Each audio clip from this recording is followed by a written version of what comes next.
From the Center for Advanced Study in the Behavioral Sciences at Stanford University, this is Human Centered.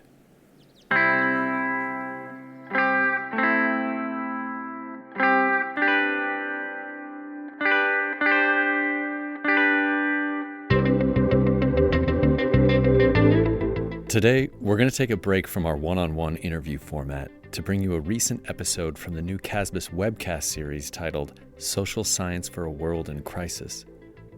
The series explores the political, economic, and social infrastructure vulnerabilities amplified by the global pandemic and how to address them in ways that are realistic, durable, and more equitable.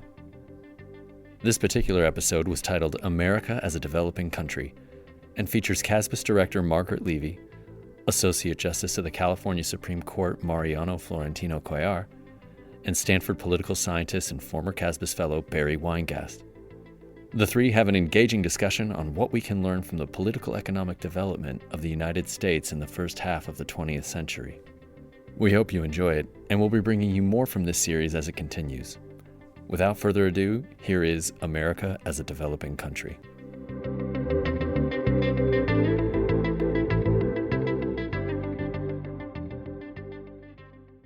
Hello, everybody. I'm Margaret Levi, Director of the Center for Advanced Study in the Behavioral Sciences, known as CASBS, at Stanford University.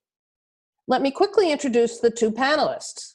Mariano-Florentino Cuéllar, known as Tino, Justice of the California Supreme Court and Chair of CASBS's Board of Directors.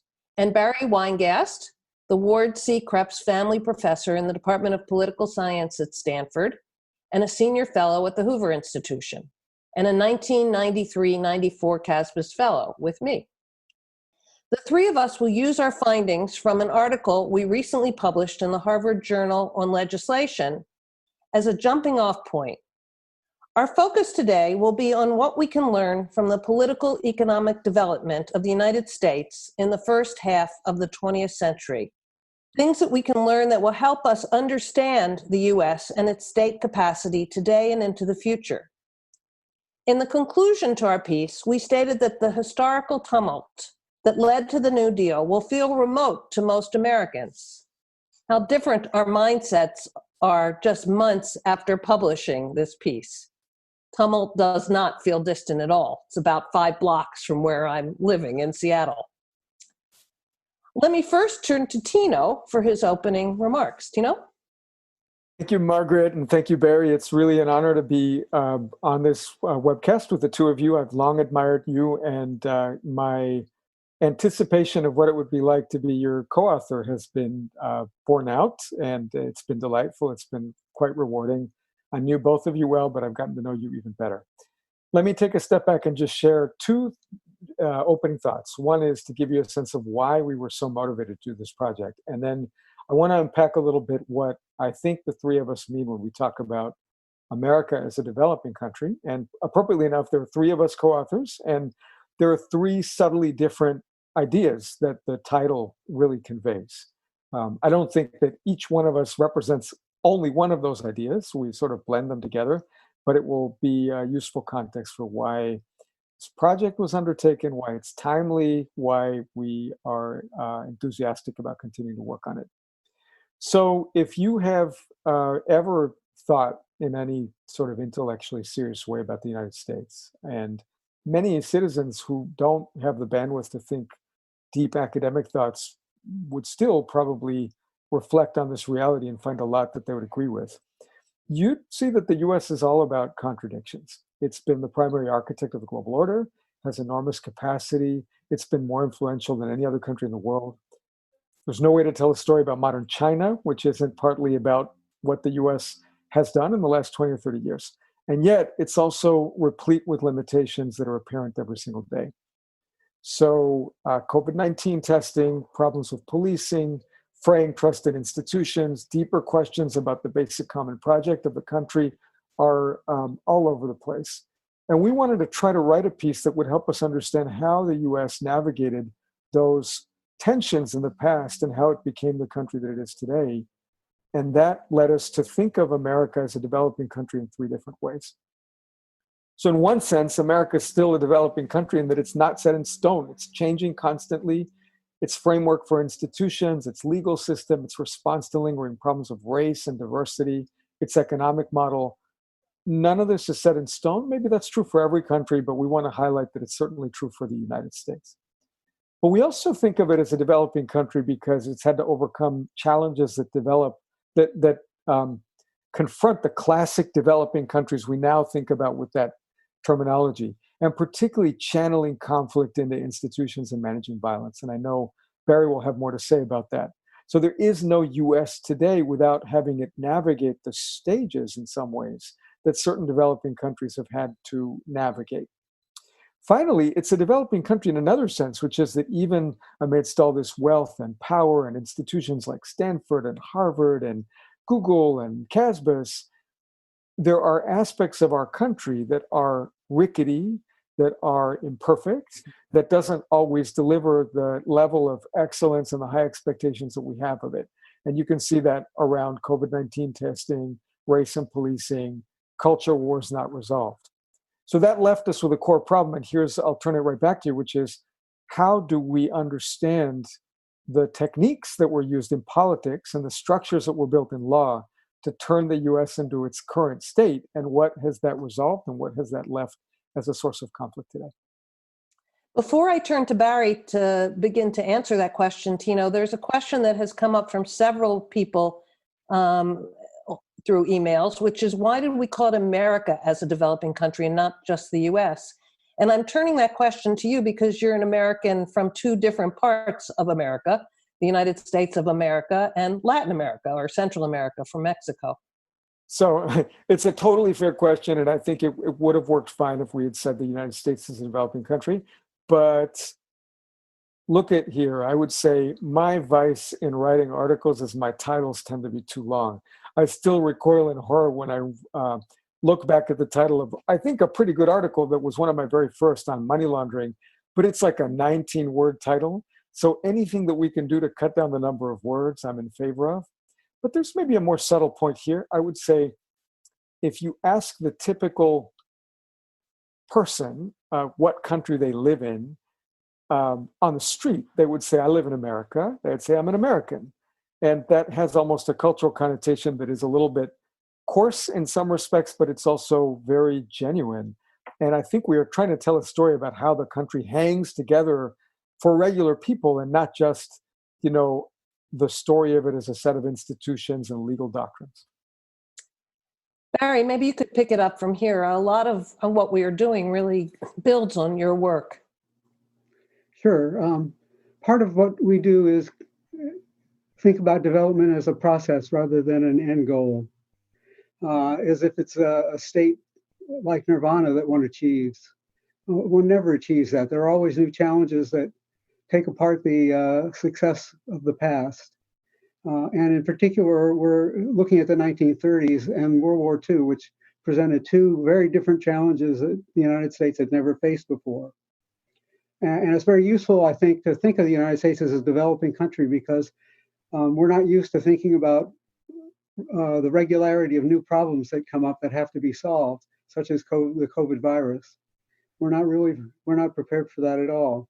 So the question is, how did, with the great growth of the government and especially economic regulation in the 1930s, in the beginning, 1930, nobody knew how to create regulatory agencies that would do two things. One, implement goals of that the elected officials had passed in legislation, and two, honor citizens' rights of due process. And across the 1930s, there was a series of inventions that solved this problem, or at least provided one solution to that. And that's the story we tell here. How did they learn how to do what they were doing? And we single out the NLRA, the National Labor Relations Act of 1935, as being really critical, much more important than people give it credit for. Because if we turn to the problem of labor, the first thing we have to do is discard the economist view of this, that it's simply a game about sharing rents among customers, ordinary people, that is, firms, and labor. And surely it is that, but it's not only that, because we have to look at the problem of violence. The NLRA is preceded with nearly a century of violence, a problem that they were unable to solve very easily. And one of the things that the NLRA does is it provides a solution. So this is about state capacity, the ability of the state to pursue particular ends, such as winning World War II. We just take that for granted. But in the beginning of World War II, they had no idea how to do what they were doing. And I say the same thing's true with regulation. If you look at the NLRA's predecessor, the NIRA, the National Industrial Relations Act, it was an utter failure, both in practice and constitutionally. I think nobody can read that act and say that it created an acceptable framework for regulation. And I think the model of regulation was created in the NLRA. So let's talk about its success. That is, state capacity is usually used as a label for particular things rather than an explanation. So, for example, the idea of being able to collect taxes, well, you need agencies, you need oversight of the agencies, et cetera. But those are part of the solution, but they're not the causal explanation. So what is it about the NLRA that solved the problem of labor violence? I should have said that the data on strikes suggests a lot of deaths per year prior in the century prior to 1935. But in 1935, after the acceptance by the Supreme Court of the NLRA as constitutional, violence abated. You should know that as of 1939, Ford Motor Company still retained an army, private armies with which to deal with labor, organized labor. So how did it do this? Well, it did so in two ways, one for firms and one for labor. For firms, it was pretty much command and control, and the Democrats representing labor wanted that, so that was incentive compatible. The agencies wanted to do that. But what about labor? What happened with labor? The idea is very simple, I think, is that in order to be a labor union, official labor union that could exercise collective bargaining with a firm, with a business, they had to be certified by the NLRB, the National Labor Relations Board, created by the NLRA. So in order to certify, the NLRB said that you have to show that you won't be violent. And so in order to get the benefits of organized labor, they had to eschew violence, which meant that the extremists, that a small percentage of labor were extremists and started and used violence and triggered the police to be violent against organized labor. The union had an incentive to police those guys. Otherwise, the vast majority of union members who wanted nothing more than higher wages and better working conditions, they wouldn't get what they wanted. And so it was a very clever scheme. So this is really not recognized that the NLRA created this really creative structure that made it work, meaning it implemented the goals of the elected officials. So one of the things we're trying to argue in this paper, and we've just gotten a question from an old friend. We've got a couple of people here who have read the paper carefully. One of the things that we're trying to argue here really has to do with the development of state capacity and of modern institutions, or institutions that are able to deal with these problems of violence and conflict and find new ways to solve them. So the labor issue, as Barry's been describing, was one that had gone on for a very long time. It was hardly the only issue in which there was deep-seated conflict in the United States. One of the obviously other important ones has to do with race. Part of the reason we started down this track was a different project that Barry and I were involved with that was really building on a book that he did with Doug North and John Wallace on violence and social order. And their claim in that book, at least, was by the end of the 19th century, a lot of the violence problems had been solved in countries like the United States and Britain. That there was the capacity to build agencies and organizations that were fair, relatively, that could be created not only by the elite, but from the bottom up. And I felt that some of the organizational problems had not been solved, particularly the problems of labor and race. And so we decided to push the argument a little further with Tino's help, because he and Barry were also working on things that were addressing the issue of how the US became a global power, how it used administrative law to support the institutional arrangements. So we've gotten a couple of questions here that are related to that. So let me throw them out. One came early on by email and really had to do with what we mean by institutional stability, since we're talking about creating institutional stability here. And the question was there any institutional stability before some of these institutions and agencies got built? I would say there was some, but there wasn't enough for the kind of capacity that the government needed to fight World War II or to become the global power that it did, or to solve certain kinds of problems. But I'm going to throw that back to you guys in a second. I just want to add the second question that came in that's related, in a sense, to that. And I'll just read it. Your paper has a functionalist logic of causality. The structures were created when needed. That's what functionalism means. This begs why the pressure then to do it and not earlier? Why were these not created earlier, as the Europe workers involved in running their pension plans already before the 19th century? What was it about the New Deal that made it feel that business needed this innovation? I have an answer to that, but I'm going to throw it out to you two. And then I'll come back in if you don't say what I think you should. These are great. Oh, these are terrific. You know, I have to note that it's great to get these terrific questions. What's strange about this relative to the typical seminar is that in a seminar, I could kind of in real time see I'm giving an answer, and does the person who asked the question feel like this is totally ridiculous based on their nonverbal communication? Here, I don't have that feedback. So, but that said, I think it would be useful in kind of setting up a framework to answer the questions for me to just go through very briefly the 5 major things I think we're trying to say in the paper. And Barry and Margaret might say this a little bit differently, but I think we generally agree on this. I'd say point number 1, for us, violence was a real risk in the United States in the late 19th century and well into the 20th century.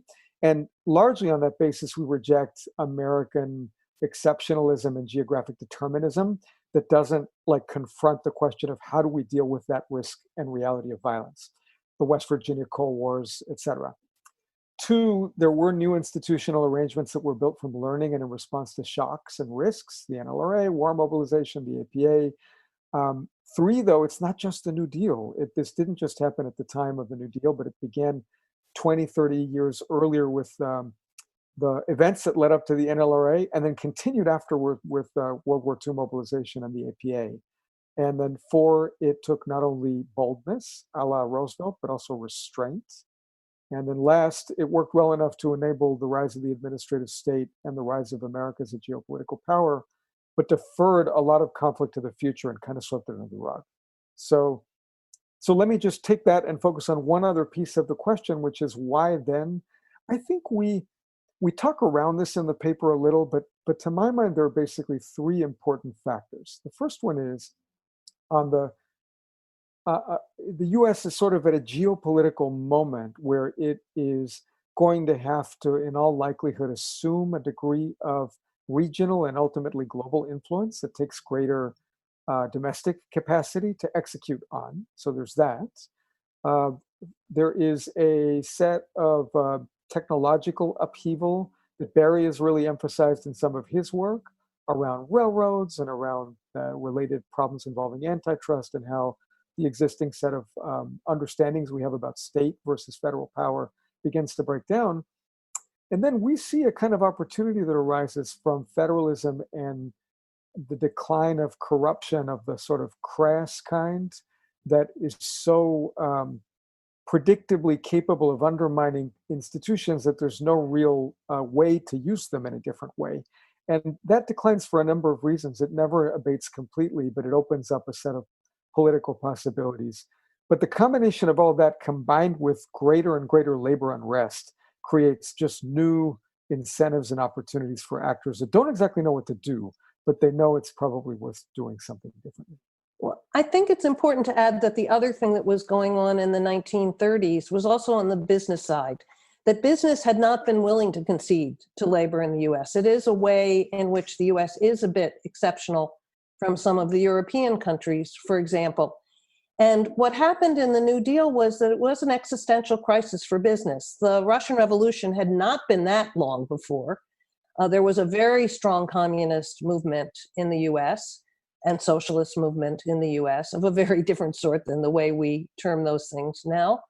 And there was a very vibrant labor movement that was fed up with not having its rights and its privilege and its rights recognized, and particularly its voice, its benefits, its hours, the things that it was demanding.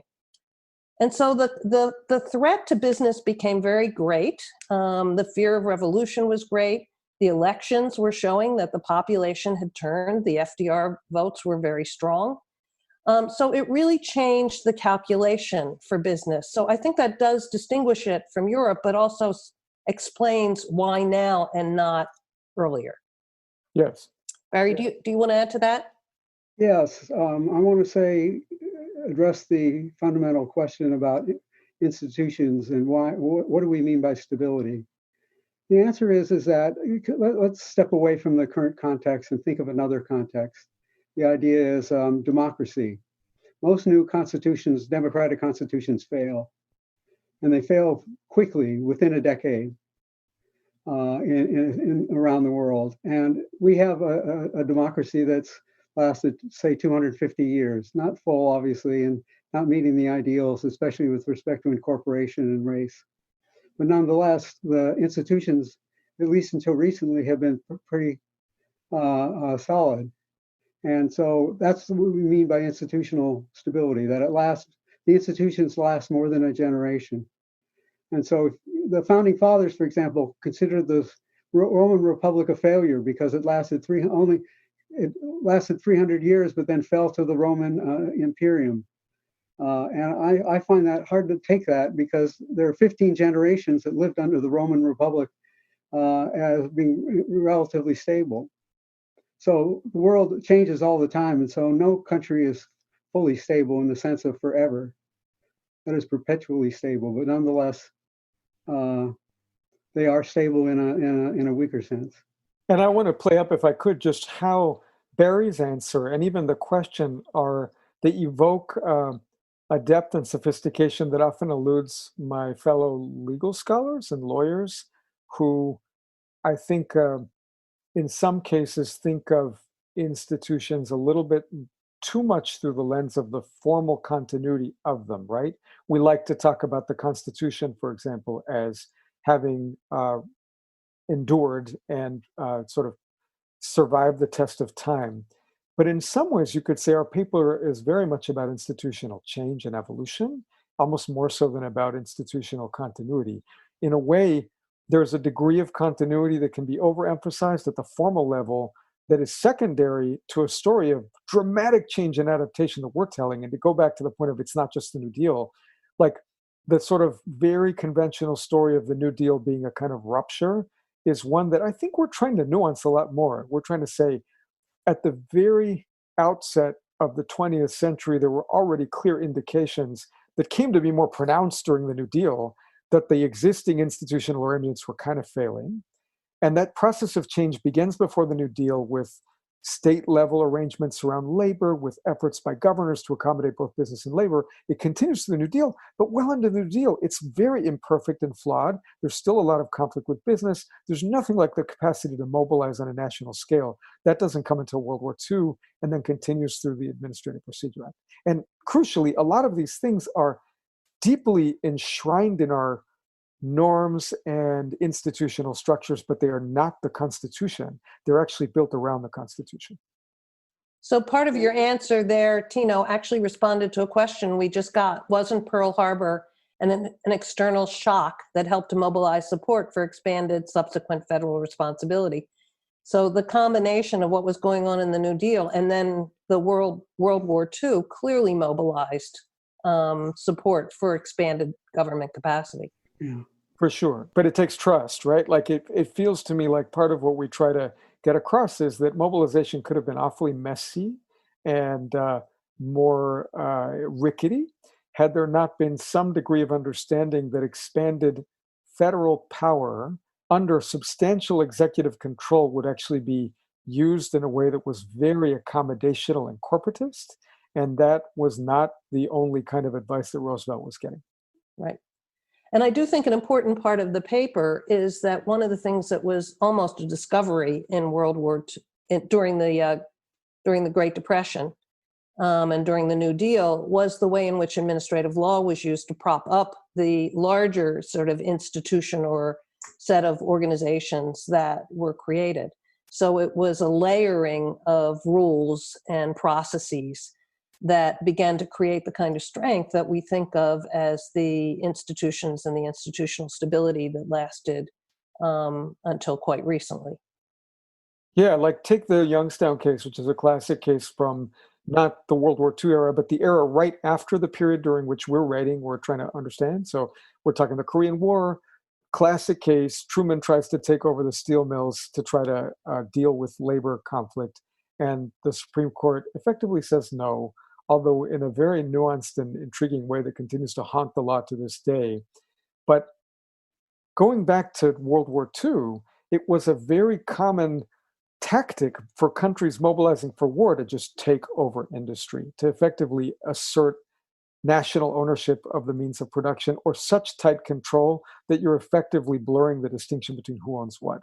We really didn't do that for the most part. And that suggests to me a kind of effort to elaborate an American style of state building, which is a lot about regulation and contracting, to try to preserve as much as possible a sphere of economic control that is not going to be directly steered or commanded by the government. Now, there's a concept that's not in our paper, but is useful, and it's the idea of adaptive efficiency. And this is a term used by Douglas North, the Nobel Prize winner in economics, and Friedrich Hayek, mid-century economist, also a Nobel Prize winner. And the idea is that some countries are better at adapting to changing circumstances than others. And this is an issue of dynamics, which is only dimly understood in terms of how we understand why dynamics work in some ways at some times, in other ways, other times. But the idea is, Doug North for 30 years was bugging me about the issue of why is it that the Great Depression caused coups in Latin America and not in the United States? Is this just an accident? We think not, but it could have gone that way, but it didn't go that way. And so the question is, what is it about, this is an element of state capacity. What is it about some countries that allow them to do this? So one of the questions that we got was, are we telling a story that's parallel to other developing countries? How do we where's the context in here? How do we nuance this in a comparison? And then I want to come back to the post-World War II period and our story of labor. But let's first get this question out. So I have an answer to that, how similar do we think the US story is to other developing countries, but I want to pick your brain and have you go first on this one. I would refer here to the book that Barry and John wrote with Doug North to some extent, that there are certain kinds of parallels between the US and many other countries. Every country has to figure out how to balance rule of law, how to balance, create an administrative apparatus that works for it, that balances the interests of labor and business and other groups within the society.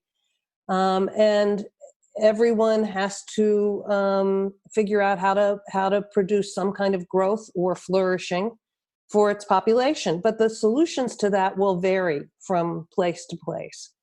And they'll have different kinds of resources to draw on. And those resources are economic resources, but they're also previously existing institutions from whatever you've trying to emerge from and to.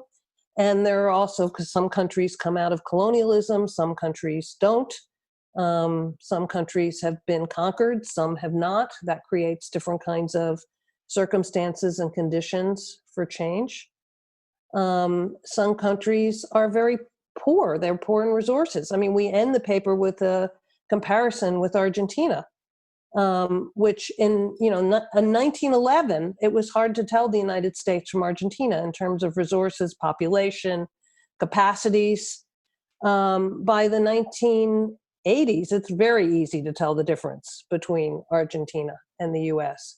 So these aren't things that automatically happen. And I think underlying all that are deep-seated conflicts that keep reappearing in different ways. And if they're not solved, create new kinds of pressures and new kinds of problems that have to be accommodated.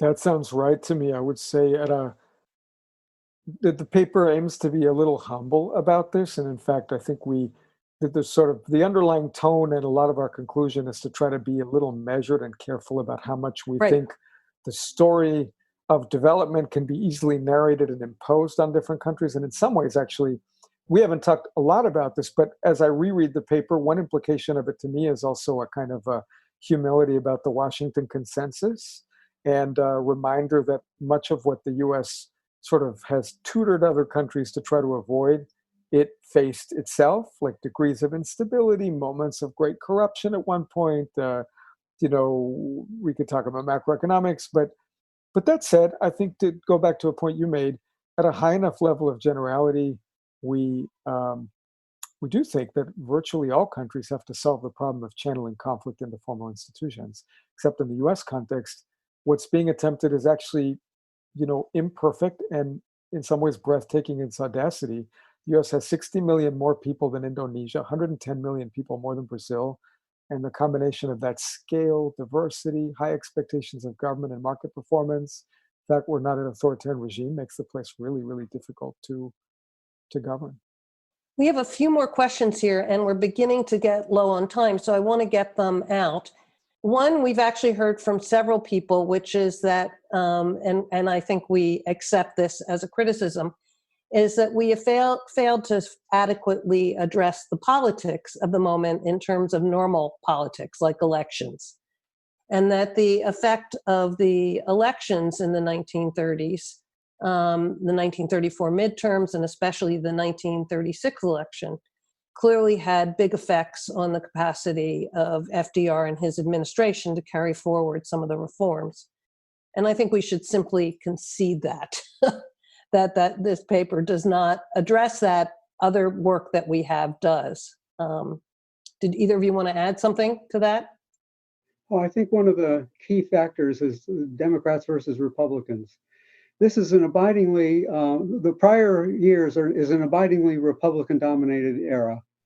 If you look from 1860 to 1930, the Republicans have either divided government or united government. United government being that they hold the House, the Senate, and the presidency at the same time, and divided government means that it's mixed with the parties.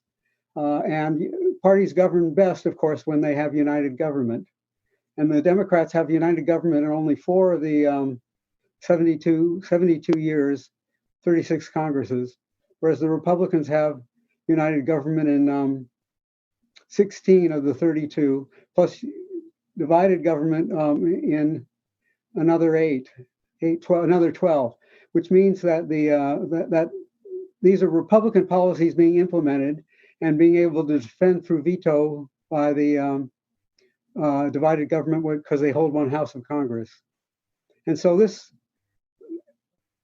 Roosevelt is an immense change, and especially the 1934 and 1936 elections, which bring huge numbers of new Democrats, record numbers by 1936. So this is really popular and not going away. And we didn't say that, and we should have said that. So we have two questions here that I think we should address that really take us past the 1930s and even past World War II. One really has to do, they're both related in a way. One has to do with the decline of the labor movement. So the question is, what did these institutions that were established in the 1930s and weakened a bit in the 1940s during the war when unions had to agree to a no-strike clause, and weakened further with the Taft-Hartley Act. So how successful were these institutional reforms? And given the decline of the labor movement now, they've only been weakened further. And the related question is really the fact that we have so many institutional mismatches in the US between the Electoral College and Senate voting, urban-rural divides, all kinds of things. Can the US manage to, we're in another tumultuous period as we started the conversation with. So one is, we've seen a decline in some of the institutions that were created during the Depression, and we're seeing a continuing mismatch of institutions and a decline in their authority and the trust of them going forward. So are our institutions really too brittle to face the kinds of challenges that we're confronting now? We'll end with that question, if that's okay with you too. It's a great question, and this again gets to the issue I mentioned a minute ago of adaptive efficiency. Clearly, we're facing challenges that we haven't faced before, and we need to worry about how it is that we extend the existing kind of rules into the new circumstances. This was part of what was going on in the constitutional fight between the Supreme Court and the elected branches during the New Deal. And we're facing another challenge much like that, only the specifics are totally different, and the solutions for one period are not the solutions for the next. Labor obviously has with the changing nature of the workforce, labor's had organized labor's had tremendous problems. But that doesn't mean that it was a failure in the beginning. I mean, the success is really being able to adapt. We think of the United States as being a stable democracy, but that view has been challenged in recent weeks or in the last 10 days. And if you look at the 19th century, there are these periods where there were these major compromises, and democracy almost failed four times and failed one time in 1861. And so what you see in those compromises of 1820, 1833, 1850, and 1877 is each successive generation confronting new problems and having to solve them. And they're solved with constitutional moments without the capital C constitutional mechanisms. That is neither the Supreme Court nor the amendment process, but rather congressional legislation that passed laws that were only laws, but in Fairjohn and Eskridge and Fairjohn sense, they're super statutes, meaning that they're statutes that set some of the rules of the game, not through constitutional means, but through legislation. Examples are the Social Security Act and the Civil Rights Act. So part of it is the adaptation process, but the adaptation process seems to only happen when some other conditions exist. One being, as we saw in the 1930s, and as we're seeing right now, and as we saw as the precursor to the Civil Rights Act, a huge amount of popular mobilization. And the other factor that seems to matter is what's the political alignment in Congress and with the president at a particular moment in time. So absolutely, those things are, really up for grabs at the moment. And we have not only the mismatch of our institutional arrangements, we've just had another question here, which is that not only do we have the institutional mismatches and brittleness, perhaps, but we also have two countries within the United States. So that there is, the southern United States and the institutions that have copied it as well, and then the northern United States, and the whole distributional conflict and institutional conflict that creates. So I just wanted to layer that onto here. Yes, I think some version of that is true, but I just feel like one of the challenges in writing about this subject for us has been and continues to be where to set the baseline of what level of institutional performance, excellence, competence, adaptation, equity, and decency we expect from a country as diverse, as complicated, and as messy as the United States, particularly given its sort of original sins, and there are many. Uh, they're about slavery, they're about Native Americans, they're about territory, they're about land, they're about a dozen other things. But it feels to me like it is an important part of our perspective, I think, that while we ought to be sort of dispassionate and thoughtful about diagnosing failures in history as well as in the present, we also ought to be candid that this is a country that has achieved a great deal in some ways, given what it has had to deal with. And that makes it really hard to know. And here to maybe just say a little about the question of the labor and where it is today relative to where it was in the 1940s and 30s when its position was much more pivotal. Obviously, not everything that's happened to labor is just policy. It's also secular change in the economy, technology, and so on. But honestly, I think, from the perspective of stakeholders who are facing the possibility of the kinds of bargains and understandings that we diagnose in this paper, it's a real dilemma. The very act of effectively channeling your grievances away from the street and towards institutions already disempowers you. And then run that forward a generation or two, and you're never going to be the same risk source you were before. Now you get something in return, obviously, like not as much violence, some goodies, some legal understandings. But I think we have to be honest about how difficult those bargains and decisions really are. And then for society, I think we are both ambitious and humble about what institutions can really accomplish. They can help prevent violence, but at the same time, there is a limit to how much they can achieve without some kind of cultural change and accommodation that in many ways was just sort of deferred until later in some ways in our account. And you can see that around civil rights, you can see it around immigration, you can see that around policing and order. And now we face a series of stubborn challenges in some ways that were not very carefully and artfully dealt with by institutions and required other sorts of things that go beyond institutions, compensating people who are the losers in the political process to some degree, some kind of cross-ideological political discourse that might coax greater acceptance and less cultural conflict, but that's a little hard to come by these days. Let me address one of the things Tino just mentioned, because I think it's essential here, and it has to do with people that feel left out. I think one of the key things about democracy is that democracy holds the prospect for the great masses of poor people to form majority against the rich people.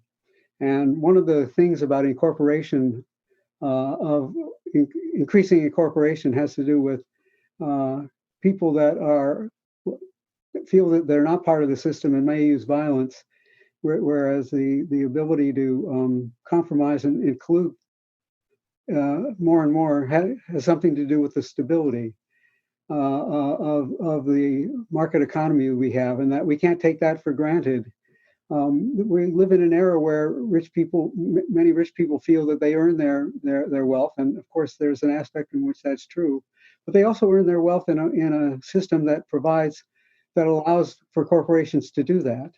And that's what you can't take for granted. That's what's missing in the rest of the world, and that's the part of development that we've managed to development problem we've managed to overcome that developing countries don't. We overcome by generation, and there are new challenges. And right now, the have-nots are feeling left out. And if that trend continues, we're going to see real problems. Indeed. Any last words? Well, I mean, one thing that we've tried to navigate in both this conversation and the paper is the kind of the tone and position that scholars ought to take relative to some very live and frankly very emotional issues.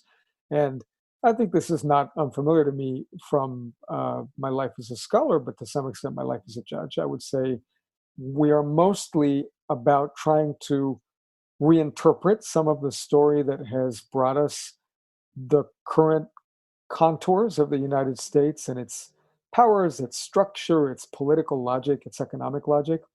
But I got to say that, it's not without some intensity that one approaches a topic like this, and particularly a moment of such divergent futures for the country.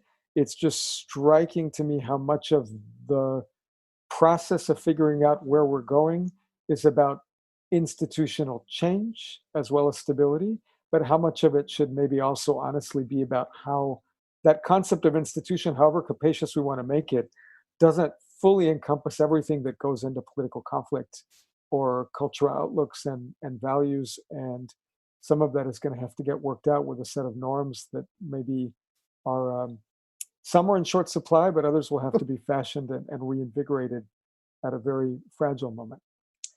I think the other thing I take away from the writing of this paper, and it came up in several questions that were presented to us, is the importance of understanding history. It's not just that it's history.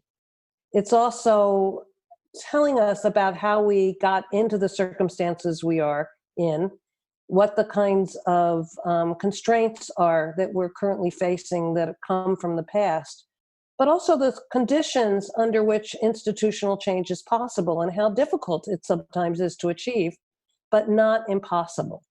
So I take from history, not that it's going to go in one direction or another, or not that it's totally informative, to look at the past that tells us exactly what will happen in the future, but that then enables us to really think about the future in a much more nuanced way that leads us to practices and to changes that are actually possible and can be very big. And that's part of the lesson of the Great Depression and the New Deal. It can be really fundamental changes brought about, even though they are incomplete and not everything we always wanted. One of the values of history, following up on your comment, Margaret, one of the values of history is that it gives you insight into the kinds of problems, the category of problems that you need to solve in crises. By looking at a crisis is something where the solution is not obvious. That's one of the characteristics of it. And so the question is, how did people figure out a way of confronting the problem that in some sense succeeded in the sense of being a large number of the population feel that the solution was adequate. And let me give you an example from economics. The railroads were the first mass business, the first businesses to have systematic middle managers. And nobody knew how to structure their compensation in a way to give them incentives. So the railroads, for example, in the early days, gave managers incentives. Compensation was a function of the value of the traffic along your line. So the middle managers never stopped the trains to fix the tracks, leading to these huge disasters. And people only realized that what the problem was when they saw the problem happen. And so that's when the railroads invented what is now known as capital accounting in order to use depreciation as part of the compensation. And it's the same thing with regulation. We now take it for granted that regulatory agencies can accomplish political goals, not necessarily economic goals, but political goals. And it wasn't always so. And part of what the New Deal, looking at the New Deal, tells us is that the government faced new problems that had not been seen before, and the history was inadequate to answer that. There were only 5 or 7 real regulatory agencies in 1930. And so this was a real problem that nobody knew how to solve. And part of it is interesting to me is how so quickly it was solved after the first New Deal sort of collapsed and the second New Deal approaches with the NLRA and all the other legislation.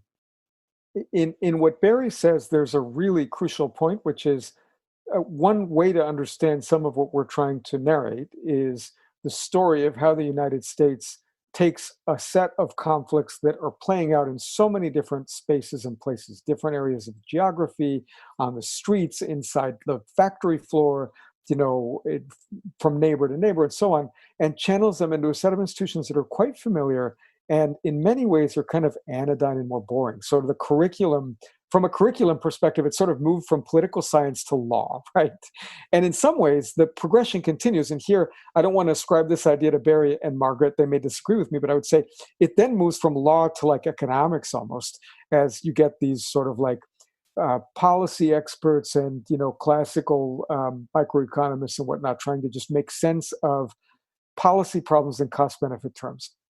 And I guess what I would observe is there is an argument to be made that if you look at the period of history we're writing about, leadership, like thoughtful political leadership, how do you approach elections and all that, is heavily about being all Federal Reserve about the amount of political conflict in the country. And what I mean by that is titrating to make sure you don't get too little and you don't get too much. If you get too little and you tell too much of a story that this is all worked out, there's very little, there's a lot of risk to that. There's very little for the general public to sort of chew on and argue about. And it's hard not to begin to believe that sort of a set of elites have taken over the political process too much. Obviously, if you get too much and of a certain kind, then there's little hope that you can come up with semi-neutral principles and institutions to work things out. But that level of titration of political conflict takes a degree of trust and creativity and imagination, as well as restraints. And I return again to the notion that that is a very special and sometimes rare quality in a polity. Perfect. Well, I want to thank the two of you again. This was a great discussion. I really enjoyed it. And I think if we do end up writing a book, it'll be much better for the questions we got in the discussion we had today. I also want to thank this event's co-sponsor, the Freeman Spogli Institute for International Studies at Stanford. And a heads up to all of you who are listening, we are lining up a number of great episodes for our Social Science for a World in Crisis series. Future events will focus on such themes as polarization, why racism is so persistent, and the breakdown of social cohesion and social infrastructure. All the sessions will consider solutions and prescriptions as well as diagnoses, and all will include highly respected scholars from the outstanding CASBS network, drawing on the best social science knowledge and understanding we have. So again, if you're not on our notification list, go to the CASBS website homepage, casbs.stanford.edu, and scroll to the bottom to sign up for event notifications and to look for postings of our webcasts there as well. So thank you all. That was Mariano-Florentino Cuéllar, Margaret Levi, and Barry Weingast discussing their paper, 20th Century America as a Developing Country, Conflict, Institutions, and the Evolution of Public Law. To learn more about this event and others in the CASBS series on social science for a world in crisis, check out the link in this episode's notes. There you can find summaries of past and future events, participant bios, and access to relevant papers discussed. Human Centered is a show from the Center for Advanced Study in the Behavioral Sciences at Stanford University. You can visit us online at casbs.stanford.edu or Twitter @CASBS Stanford. From everyone at CASBS, thanks for listening.